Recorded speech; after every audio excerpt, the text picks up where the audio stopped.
Hi, everybody. We want to thank you for coming tonight. We're going to wait another minute or so. We've got people still signing in, some people in the waiting room, so we'll wait another minute or two, make sure we have everybody here, and then we'll get going.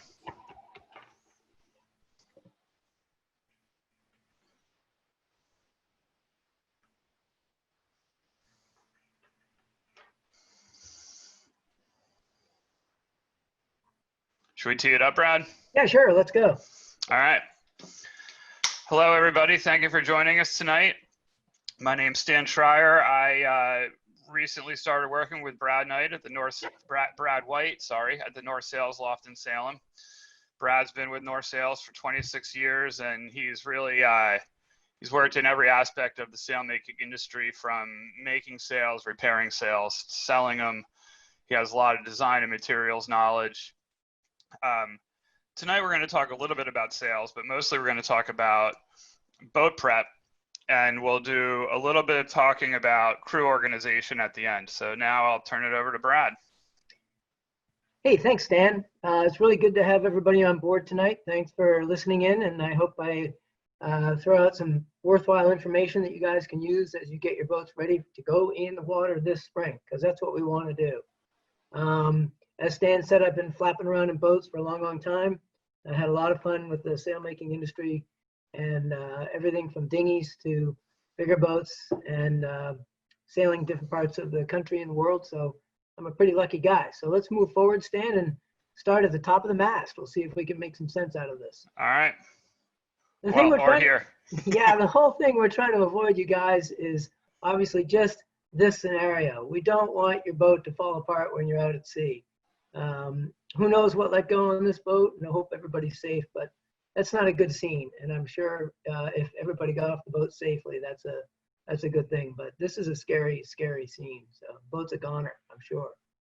So let's start with the mast. I'm sure that everybody who's listening keeps their gear in a little bit better shape than this. This is clearly a mast that's for sale. It's been stripped. But I wanted to show it because it gives a little bit of an idea of things to look for, especially down at the butt of the mast where it sits on the step. You can see on this mast, there's a little bit of corrosion. The coating on the mast is showing a lot of wear and tear. Certainly, you're seeing some mold and mildew growing. We can flip to the next slide there, Stan, and just kind of look at the standing rigging and the running rigging. This is the other end of the mast. We got the mast head with the shivs and the halyards, the standing rigging, the cap shrouds there. If your mast is out of the boat now, which is ideal to take it out for the winter, especially in northern climates, it's a really good idea to start methodically at the top of the mast. Look everything over. Look at the nuts and bolts. Look at the clevis pins. Look at the shivs that are in the mast. If you have switched from wire halyards to rope halyards, you probably should replace the shivs that were originally in the masthead, because the old wire shivs will cut into the rope that you've paid good money for. You can see on this boat that they've got some halyards there that are moldy. I guarantee you they've got some sun rot in them. Further down the mast near the sawhorse there, there's some twisted line. It looks like, I don't know if that's trying to hold everything wrapped together or not, but certainly twisted line is stretchy, and there's new materials you can use. So starting here and working your way down the mast, give it a good visual inspection, looking for corrosion, looking for cracks, nuts and bolts, make sure that everything's good. If you can, put a dab of silicone on the ends of the nuts and bolts, or even on your cotter pins that hold the clevis pins into the tangs. That'll help prevent them from coming apart. It works just as good as tape too. If your mast Would you recommend any kind of cleaning agent, Brad, before you put it back up? Well, good soap and water is a good start. You don't want to use an abrasive, because that will damage the coating that's on the mast. You don't want to buff through the anodizing, because that'll just accelerate corrosion on the mast. So really just a good cleaning with a scrub brush, and try and get the mold and mildew off it is probably the best thing you do. Buffing's not a good idea, though. What's that? Buffing is not a good idea, you said. Polishing?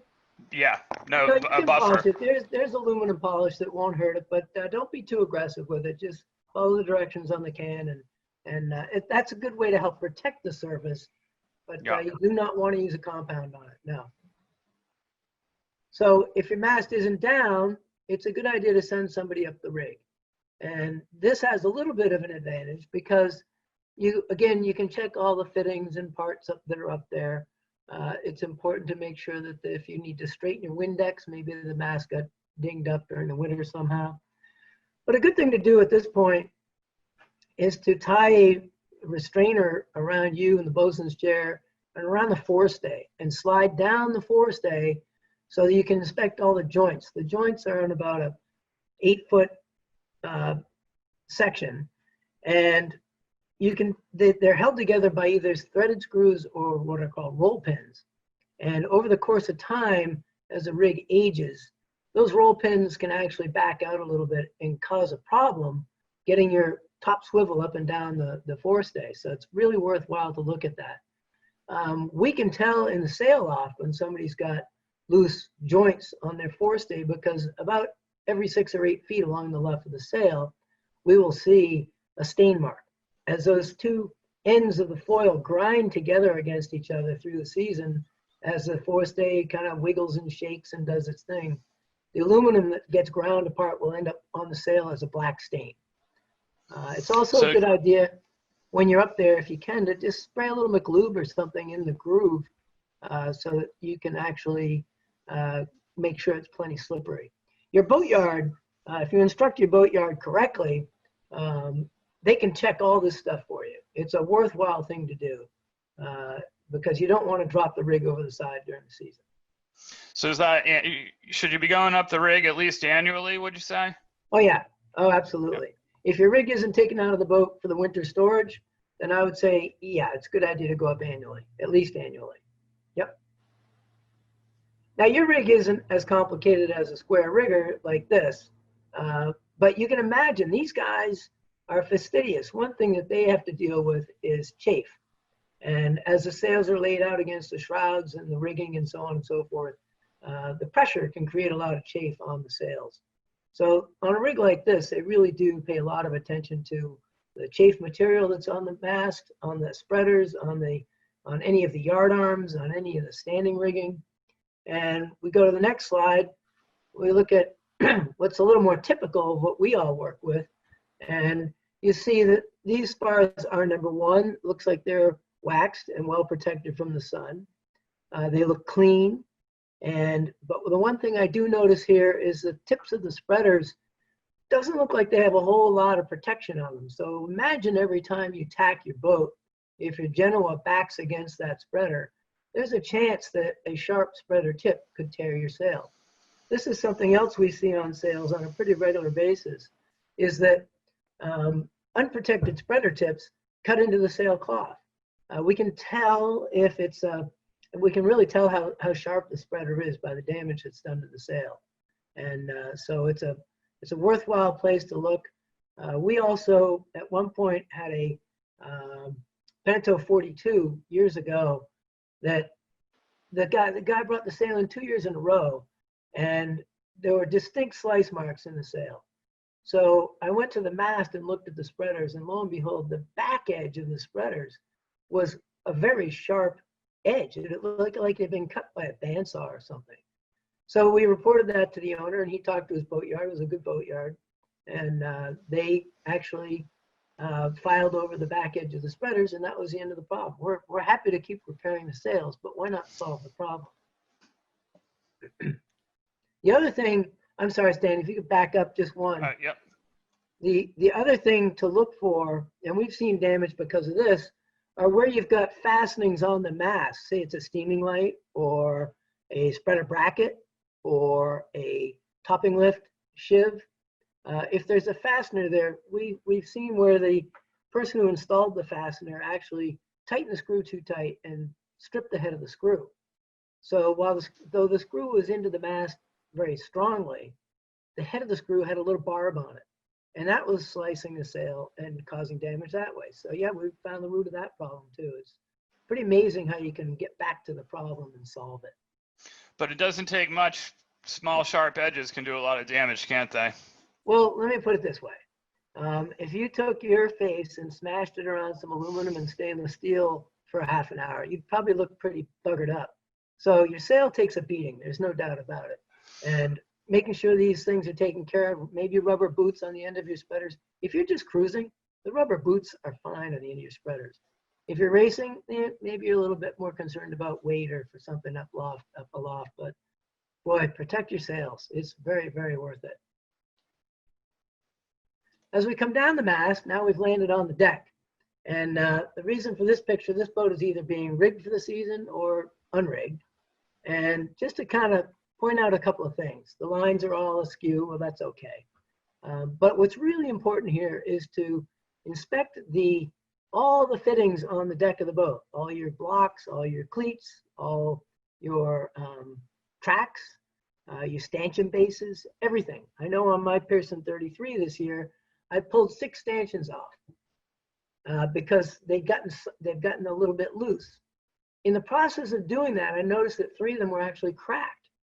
So I had them re-welded, and now I've rebed the stanchions, and I feel a whole lot better about it. So they're a lot more secure. I mean, these were tiny cracks. I looked at them very closely. But all these fittings that go through the deck, you can make sure the decks are cored, and you want to make sure that they're tight, that there's a good sealant on there, and that they're not going to pull through, because if the water can migrate into the core of the deck, you're going to end up with problems pretty soon. Yeah, you know, I think it's as simple as just grabbing each fitting and shaking it a little bit, right? I mean. Oh yeah. If it's loose, you better tighten it down or, you know, refasten it. It's a good opportunity to pull the fasteners out, the bolts, and put a little bit of silicone in there and seal it back up again. Absolutely. So this is a similar boat. This fellow's gotten his lines and rig, you know, he's kind of in place, but there are a couple things I want to point out here. Number one, if you look at the jam cleat closest to the starboard side of the boat, the one down near the bottom, there's a white line and a blue line that are crossed. And that's going to cause wear and tear on those lines. You spend a lot of money on your running rigging, so you ought to have it run fair and clean. It looks like moving that bullet block that's forward a little bit someplace else, or changing the way the leads are coming down off the mast might help that situation, but you can't have lines crossing like that. That's really going to wear out something extra fast. There you go. That's right. Sorry. The other thing I want to point out in this picture is the exit out of the base of the mast. Maybe this is a race boat or what, I don't know. But again, the hole that's in the bottom of the mast through which that line comes, it's got no chafe guard on it. Maybe it's been filed over a little bit. It's a little hard to tell, but that angle is pretty steep. And it's clearly rubbing against the side of the hole. So you really kind of need to address that unless you want to replace your running rigging. And so it's, you know, it's not always easy to kind of fix these problems, but if you can, you really should try. Do you think a smaller block would help there, or just find some way to get that block closer to the base of the mast? Yeah, I mean, you might even, if it's possible, you might even put a through deck block there for the halyard to exit out of. They make them.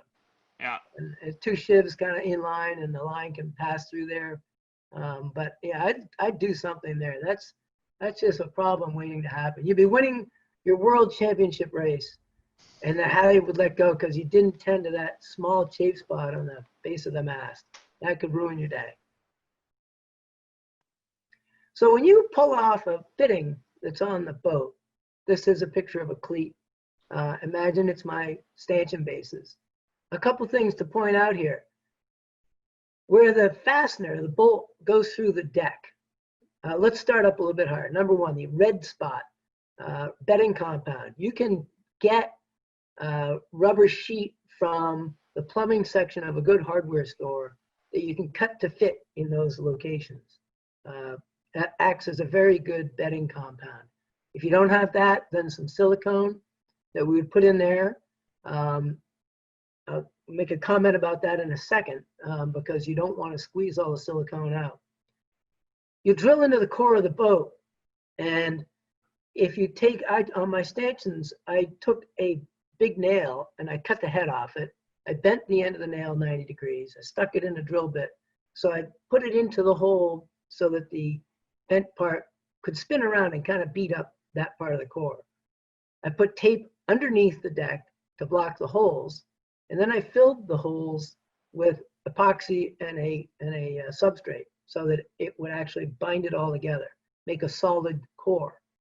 Then I re-drilled for the fasteners.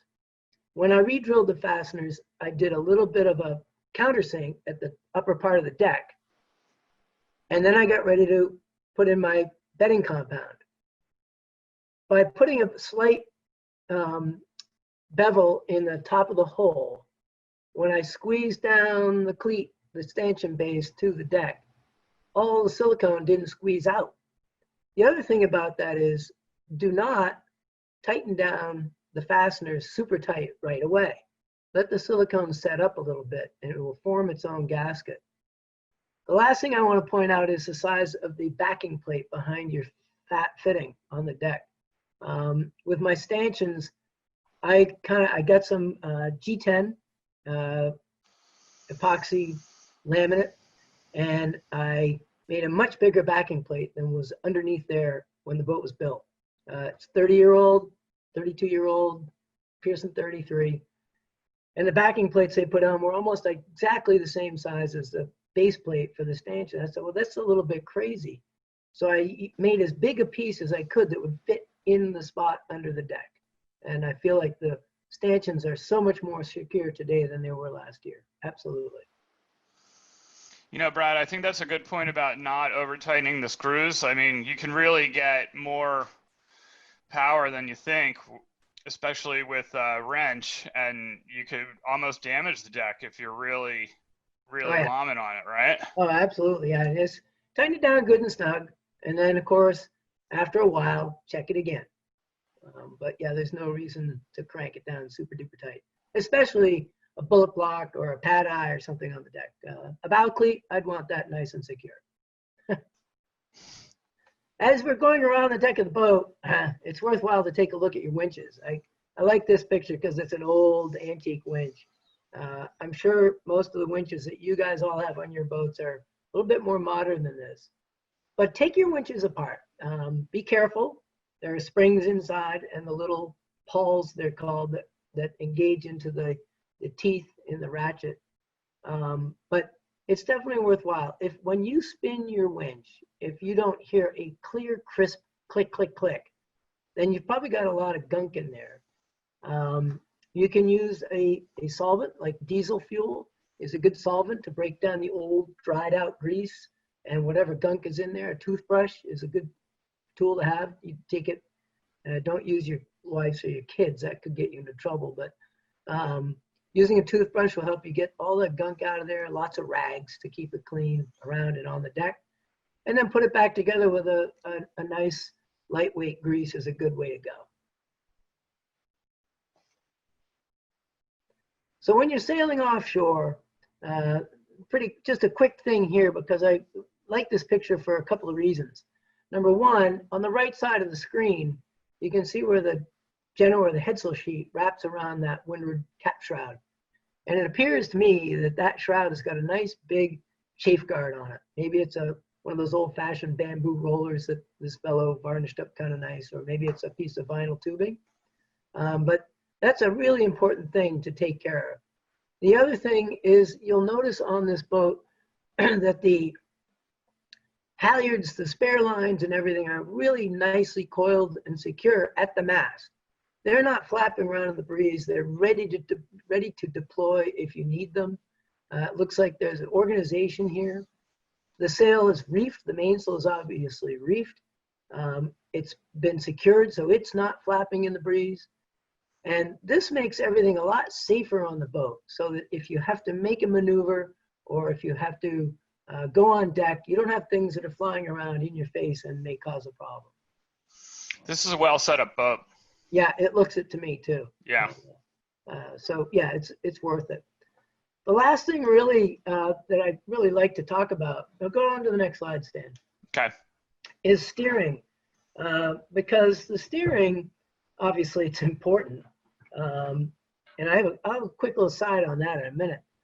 But if you can get underneath your deck into the stern of the boat or wherever your steering quadrant is set up, your whole steering system, really important to make sure that the cable is in good shape, that the quadrant is secured to the rudder post in good fashion, that the pulleys and blocks through which the cable runs are in good shape. They're either bolted and or fiberglassed into the boat, the bulkheads, and so on and so forth.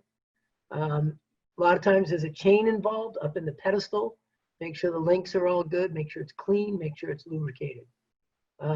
Two quick stories. Number one, did you know that the Shackleton expedition had a second boat involved that came from New Zealand and sailed to the other side of Antarctica? Their job was to sit there attached into the ice, deploy supplies so that when Shackleton came across the Antarctica, they would have a series of supplies to pick up on their way. Well, in the process of doing this, the guys got back to the boat and they found that the boat had been iced in. And in fact, the ice had ripped the rudder off the boat. Those guys sailed all the way back from Antarctica to New Zealand without a rudder. That's a pretty good story. Yeah, I didn't know that story. Like 2,200 miles without a rudder. The other thing is on a little more close to home basis, years ago I was sailing in a little race in Boston Harbor, a Wednesday night race, blowing pretty hard out of the southwest. And we're in sequence, and there was a CNC 33 or 35 on the starting line with us.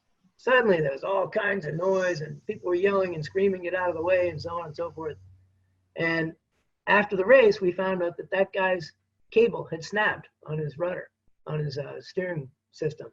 So there he was in a very crowded corner of the harbor. His crew was all there, it was blowing pretty hard, lots of boats and traffic around. Suddenly, this guy had any sort of steering. He couldn't steer his boat. So he was in a lot of trouble right there. The other kind of steering that we have are rudder and tiller. Much easier to check on this stuff. When you're looking at your rudder and tiller, look at your rudder head. This boat has a metal rudder head. Most boats do. Or maybe it's fiberglass. You check it for cracks, check it for corrosion, nuts and bolts or cotter pins. You check the gudgeons and the pintles that fasten the rudder to the stern of the boat, and make sure that they're not cracked. A little bit you can oftentimes see a rusty stain preceding damage to the fitting. And by all means, the bolts that hold these fittings onto the hull through the stern. I think this boat you can see has a pretty reasonable looking access hatch there, so you could get in there and look at all the fittings and fastenings. And your tiller extension, of course, you don't want that to fall apart on you in the middle of a race. That's a bit of a nuisance. Yeah, this spot right here is important, huh? Yeah, universal joint. Yep, absolutely, absolutely. Yep. So, and here you've got your stern rail. You got a couple of cleats. You want to check all that stuff. I know I just checked my lifelines. That was last year, and they were corroded. I had them replaced. Your boatyard, you got any boatyard. I know around here we've got Kingman Yacht Center is a great place to have all this stuff looked at. Dion's Yacht Yard, Sims. You got all these great places that can really check your boat out for you and help you out. So if you don't have the time to do it, definitely have your yard do it. It's worth it. Lovely. So hull prep. This is like I was about 15 years ago. I rebuilt the Bristol 24 in the yard. This guy's doing a lot of things right. He's got a big project ahead of him. It's going to be a cute little boat when he's done. The first thing I notice is that he's got a respirator on, which is great. Looks like he's got some sort of eyewear on, which is also great. He's using a vacuum system so that the dust doesn't go all over the yard, although some people would say that you do that, you let the toxins land on the yard so you don't end up with the yard and have to mow it, so then you can use the boat more. There's a little psychology to that. But in deference to our environment, you really do need a vacuum. You want to take care of the stuff that comes off the boat, especially the bottom paint. So take care when you do this. This guy's got a big project ahead, but I'll bet the boat will come out great when he's done. It's going to be really nice. got a little bit of bright work to do there too. So if you're not inclined to do it yourself, hiring a professional to make your boat shine and buff is a great thing. When you do this and you're doing it by hand, it's a great opportunity to look at every single inch of the top sides of your boat, even going underneath in the bottom, to see if there's any cracks or dings, or if you've got a through hull that's above the waterline, or a fastening, for instance, the retractable sprit on this boat. Up close, hand feel it, and you can really tell a lot that's going on. It's really, really important.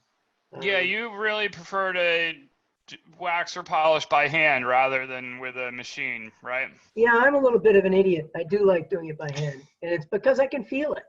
I can feel it. You know, I like to sand wood.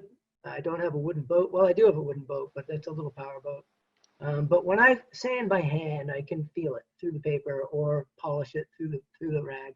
I can feel how much residue the rag is picking up or leaving on the top sides. Well, like you said too, you're going to spend more time inspecting your boat and fittings that you're going to come across when you're doing it by hand also.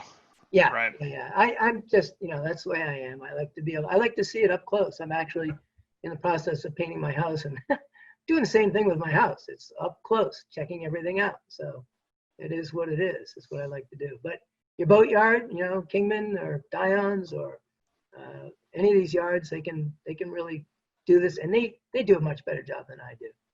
They do a great job. So if you're looking at the bottom of your boat, I love this slide. This is a great slide. I kind of wish I knew where it was. It almost looks Bermudian or Bahamian, but just looking at the architecture in the background. But clearly, this boat was in the water for a long, long time. And I'm sure that when it started out, it had some bottom paint on it. But the ablatives, as we know, are all inclined to slough off, which is what they're supposed to do. So eventually, they don't have any real anti-fouling properties. This, to me, looks like it's a 3 or 4 year boat that's been in the water. And so no wonder there's some growth on it. People ask me what's the advantage to ablative versus a hard gloss bottom. It's your own preference. The racing guys like the hard gloss. There's been more development in the super slick bottoms, which are pretty cool. I do know that a diver in our local area who cleans bottoms of boats, he told me flat out that boats that have a super slick prep on the bottom of their boat are easier to clean than boats that don't. So I think that's coming along. It could be a really good thing in a while. Will I put it on my boat? I don't know. I've got a Pearson 33. I cruise, you know, and I use I actually I bought a long-handled pool scrub brush, and I put a life jacket, a pool noodle, a foam noodle under it. So when I push it under the hull, it pushes it up against the hull and helps me clean the bottom of the boat. It's pretty easy, pretty inexpensive way to keep ahead of the growth. How often do you need a diver with, you know, your, say, typical ablative bottom paint? Well, I think that early in the season, you're pretty good in New England, probably once a month. And that's just if you can swim and don't mind, you know, kind of wiping the boat down. I may even make a contraption kind of like these lifting slings, but with a buffing pad underneath it. So starting at the bow, I can floss the boat back and forth. I think that could be pretty effective. But I think so in New England, Stan, I think that once a month, the beginning of the season, twice a month as the season progresses. So I'm in the water now, and I'll probably come out right around the 1st of October, which is a pretty long season. So by the end of the season, my bottom is fouling pretty quick. When you're doing the bottom of your boat, be methodical. Check your propeller, all the fasteners, make sure they don't have too much play and wiggle in them. You've got your strut with a cutlass bearing in it. Make sure that's nice and tight. You can spin the prop slowly by hand, but it is not a lot of wiggle in there. One thing I noticed missing on this boat is a zinc of some sort to help prevent electrolysis. I just put new zinc on mine and was told that if you've got more than 50% of your zinc left, you could probably leave it for another season. So that's good to know. But this is just an area to look closely. Make sure your strut is bedded into the hull in good shape, and that you've got as much cleanliness on there as possible. I also did find this spring some anti-fouling zinc-based paint to paint my prop, shaft, and strut with. So I sprayed that on. Why not? It was a spray paint? Yeah. Oh, wow. Yeah. It was. I'd give it a try.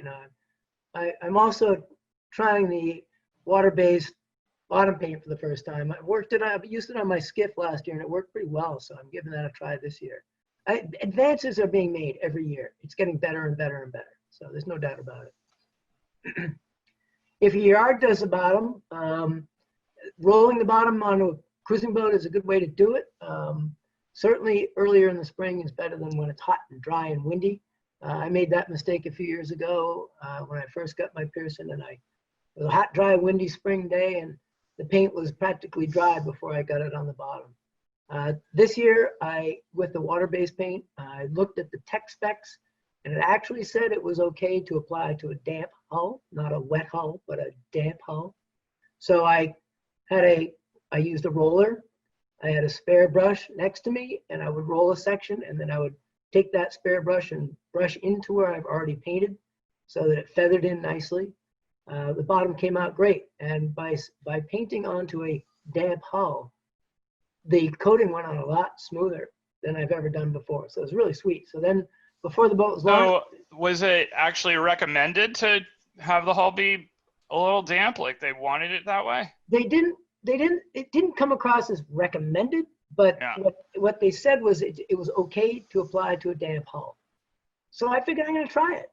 Yeah. So I had a wet sponge, and I'd wipe down the area I was about to lay the paint on, and then I painted it on, and then I tipped it out.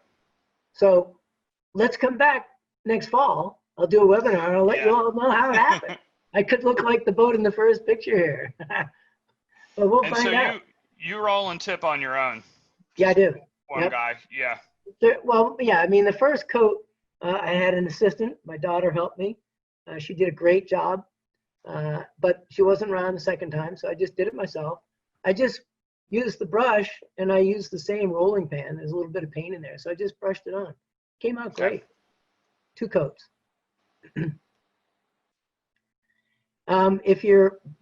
If the bottom gets built up with a lot of layers of paint, you'll notice that it's starting to chip off in places, and the yard can buff it up. They can clean it, they can paint it.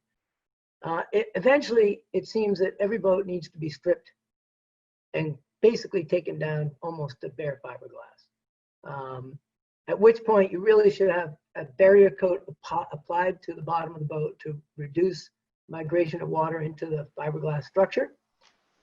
And the professionals, this is a job for the professionals. All the boatyards I've mentioned can do this. This is so worth it because it can protect the boat, number one, especially if you're leaving the boat in year round. It's a big deal. And number two, it makes it a better surface for the subsequent bottom paint, anti-fouling paint, to stick to. So that, and at the same time, when they paint it on, they have to sand it out, so it kind of fairs the bottom at the same time. A lot of good reasons. How often you're doing that anyway? 5 or 6 years? Like, that's not something. Oh boy, doing. Stan, I don't know the answer to that. I don't think it's much more often than 8 or 10 years. Yeah. Especially with ablative paints, because they wash away as the season's going on. So you're not getting the buildup. Yeah. Right. Through hull fittings. We're on the hull, we're on the bottom. Through hull fittings are very important to look at. Bronze fittings are preferred, I think, personal opinion. The Marlon fitting on the right is an inexpensive way to do it. A lot of boats are being fitted out with them, but quick story here. A friend of mine was down in Florida visiting his dad, and they took the center console out. And when they were out, this guy noticed that the boat was sitting kind of funny in the water, so he opened up the bilge. It was full of water. Couldn't figure out where it was coming in from. They went into the ramp, basically put the boat on the beach. When the tide went out, they found that 2 of the Marlon through hulls had let go. So that's a really important thing to look at and make sure that they're in good shape. And if you do find a faulty Marlon fitting, it's probably worth spending the money and replacing with a bronze fitting if you can. I totally agree. I mean, the plastic is just not, it's just not as strong. Yeah, and I don't know if it's water dependent or not. Probably less of an issue in fresh water. I don't know, but boy, I'd be careful of those. It's plugging a hole in your boat. I mean. Yeah, I know. Below the waterline. That's a pretty big deal. So here it is. Here's a Marlon through hull. Inexpensive, works for a while, but be careful. Keep an eye on it.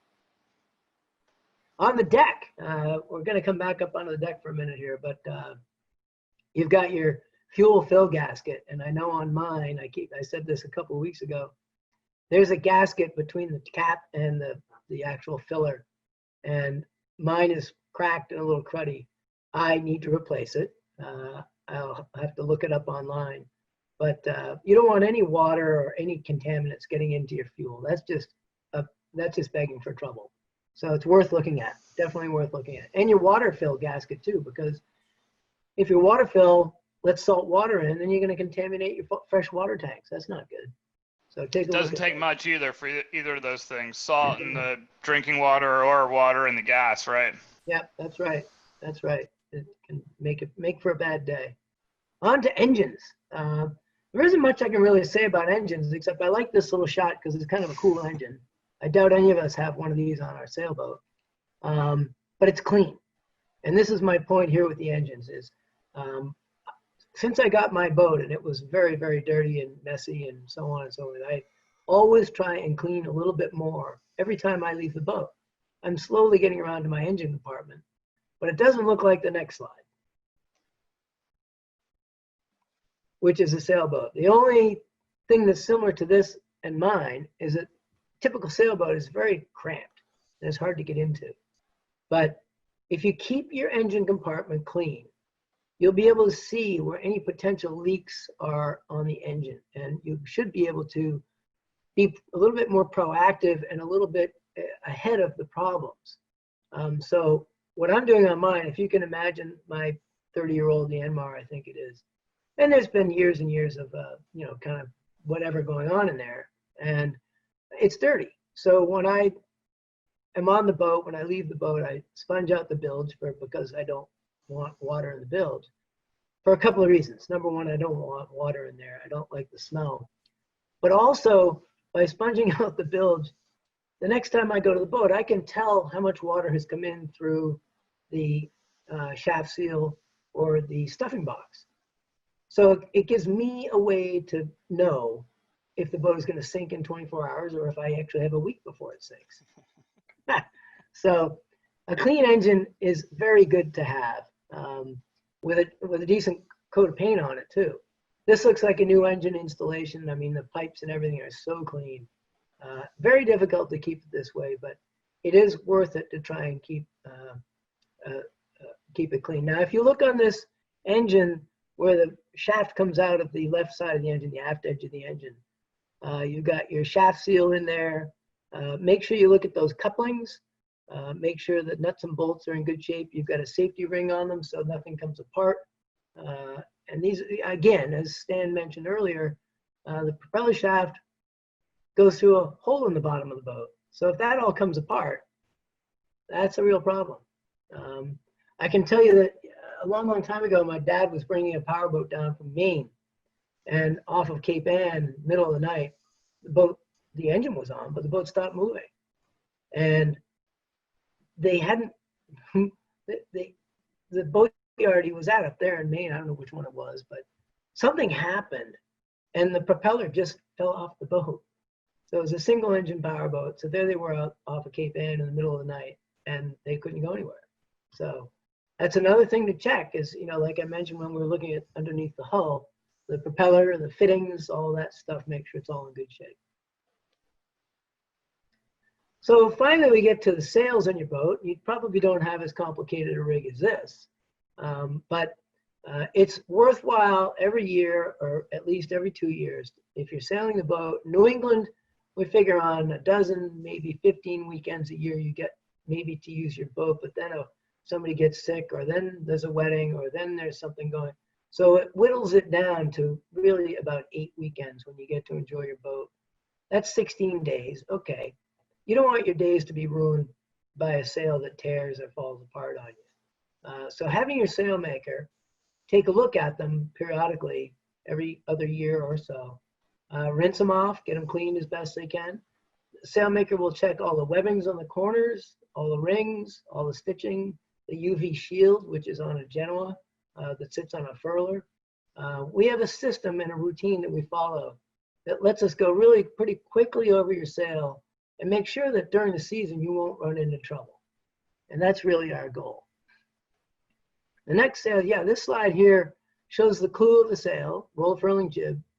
And if you look very, very closely, one of the vertical rows of stitching, that's right in there, Stan. If you look closely right there, you can see where there's some stitching missing. What we found as we take care of these cruising sails is that the UV stitching generally lasts about 5 or 6 years. Where the sail whacks against the rig, maybe a little bit less. Clearly this has been hitting the shrouds. But if you bring the sail in during the off season, we can stitch it before it becomes a big problem. We get a number of sails every year that the leech tape starts to chafe and the spreader will catch it, tear it off, and then you got a whole leech problem. Not the end of the world. Most of the time we can fix it, but it's a bigger job to repair that than to just stitch it before it gets bad. This also gives us a chance. This sail's got a leather corner on the clew.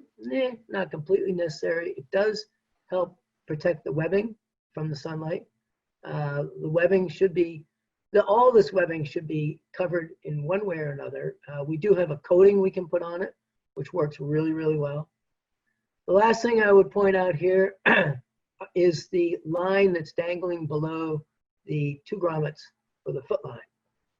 And really this should be snubbed or tied off to itself, because that could very easily catch on part of the rig, halyard cleat that's on the shroud, or maybe even fitting on the mast, and either tear the sail or tear the fitting off the rig. So that line should not be left to just dangle like that. Yeah, those lines are stronger than they look, even though they're really low diameter, right? Oh yeah. Especially today where most of the sailmakers are putting Spectra lines or Kevlar lines in the leech and the foot. Yep. So as we go along here, we're trying to have a season of trouble-free sailing, so you can sail with your friends. We all have to think a little bit differently this year about socially distancing. But we want to be able to keep your boat on the water, sailing upright with happy people and nice sunset and all that stuff. It's a way to enjoy the summer. There's no doubt about it. These 2 boats look like they're pretty well maintained, and you know, they're able to go and enjoy a full season by all means. We want to avoid this. I don't know if the hull color was the problem or what, but this is what we're trying to stay away from so that we don't get ourselves into trouble. So let's all stay healthy. We can enjoy our sailing. And the last thing I want to talk about really is a way to impress, as in how the British impressed sailors back in the day. Getting crew for your racing. Building a good crew base is not as easy as you may think.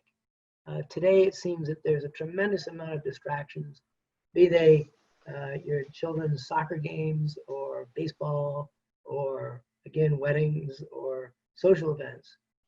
And I can tell you on my Pearson, I've got a corral of about 8 or 9 guys, and usually only 3 or 4 can make it on a Thursday night race.